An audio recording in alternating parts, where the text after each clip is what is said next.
په لغمان ولایت کې د سربندونو او کانالونو 4 پروژې پیل او پای ته ورسیدې چې د ولسي خلکو ډېرې ستونزې به ورسره حل شي.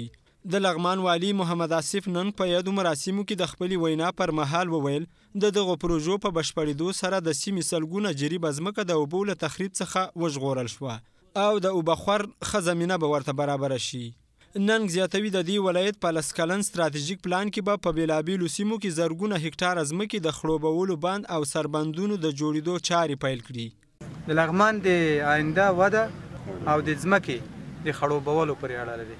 نو موږ انشاءالله پلان لرو چې په لغمان کې هغه 15 قطعې ځمکه چې وچه ده په 15 پلانه کې موږ تقسیم کړی ده په 10 کلو کې. له دې وړاندې چې دغلته د استنادي دیوال او کانال پروژې پیل شي سلګونه جریبه ځمکه او لسګونه کورونه د سیلاب او نورو اوبو له تخریب سره مخ وو چې اوس له دې خطر څخه وژغورل شول.